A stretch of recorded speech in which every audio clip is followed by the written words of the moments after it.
This is part 2 of how to handle simple white carbs in a neurodivergent body brain. Some examples, some things that could be helpful for you. Plantains are great.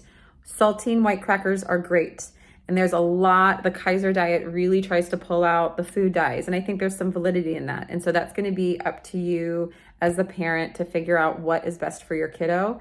And also everything in moderation. I think sometimes when we take things to extreme, never including it, always excluding it, is going to hit upon their messaging with food, is going to hit upon maybe their fears of food, which can also contribute to different textures and sensations and experiences, and also their sense of self and their belief about themselves if they were to have certain foods. So we want to be really careful with our languaging around it, but also any extreme is never going to be healthy. And so saltines, heading to a health food store and finding chips or things that are crunchy that are made out of chickpeas or beans, or even like cassava, which is a different kind of flour.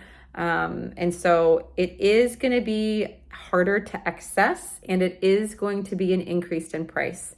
And so I'm getting there is going to be certain accessibility to these types of foods is going to be limited. And so depending upon how much access to you have food, how much budget you have, is going to dictate your food choices.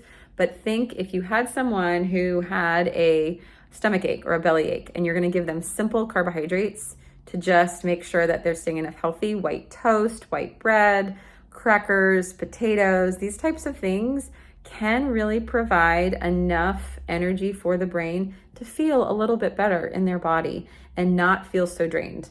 Especially if they're using any sort of pharmacology or medication where it really zaps their appetite.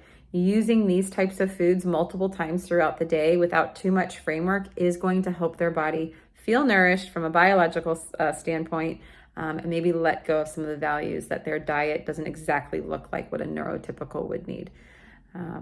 Hope this helps. It's not too much examples, but if you have any comments on what's worked for you and your family, just put it in the comments in the chat, and I would love to see what you guys come up with. Okay, bye.